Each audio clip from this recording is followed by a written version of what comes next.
Bonjour tout le monde, j'espère que vous allez bien. Je suis très contente de vous retrouver dans une nouvelle leçon de grammaire. Notre leçon d'aujourd'hui est intitulée Les adverbes. On se pose une question, c'est quoi un adverbe? Alors j'observe et je découvre. Premier exemple, regardez bien l'image. Comment avance l'escargot? L'escargot avance lentement. Et comment avance le jaguar? Le jaguar avance rapidement. D'accord? Alors, quel est le rôle des mots en rouge dans les phrases? Les mots lentement et rapidement modifient le sens du verbe avancer et donnent plus de précision sur l'action. D'accord? Prenons un deuxième exemple. Un grand gâteau, un très grand gâteau. Bon, quel est le rôle du mot en rouge dans la phrase? Le mot très modifie le sens de l'adjectif grand et lui donne plus de précision. Alors, les mots très, lentement et rapidement sont des adverbes. On les appelle des adverbes. À partir des exemples, vous devez retenir la règle suivante. L'adverbe est un mot qui modifie ou précise le sens d'un verbe, d'un adjectif ou d'un autre adverbe. Prenons maintenant un autre exemple. Mon ami arrivera bientôt. Alors mon ami arrivera quand? Elle arrivera bientôt. Ça veut dire dans un temps très proche. D'accord? Alors ce mot précise le sens du verbe arriver. Regardez la même phrase au pluriel. Mes amis arriveront bientôt. Et maintenant, comparons les deux phrases. Qu'est-ce qui change et qu'est-ce qui ne change pas? Quand vous voyez, le déterminant ici a changé. Le déterminant mon au pluriel devient mes. Amis au pluriel prennent un S.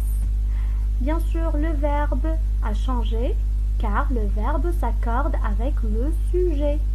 Et le mot bientôt n'a pas changé. Donc l'adverbe ne change pas. On dit que l'adverbe est un mot invariable, c'est-à-dire il ne change pas. Voilà une remarque. L'adverbe peut exprimer le temps, comme exemple toujours, jamais, longtemps, etc. Il peut aussi exprimer le lieu, partout, ici, dehors, etc.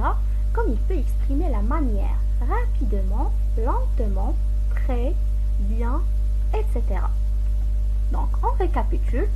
L'adverbe ne se marie jamais, c'est-à-dire il ne s'accorde jamais, il est invariable, il ne change pas. D'accord?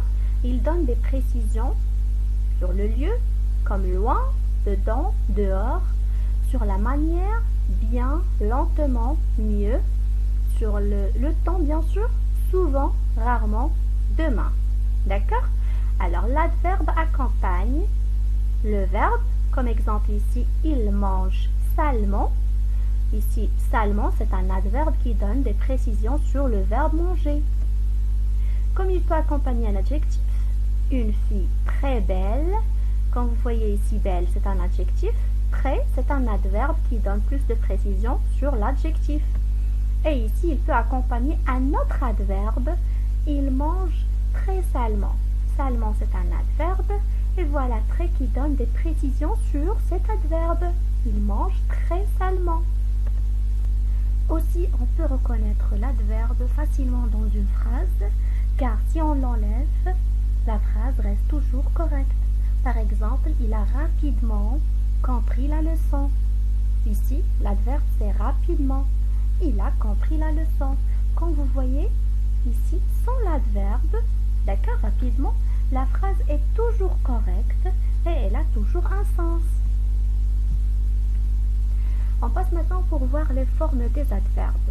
Alors les adverbes se présentent sous trois formes différentes. On peut les trouver sous forme des mots simples, comme hier, maintenant, etc.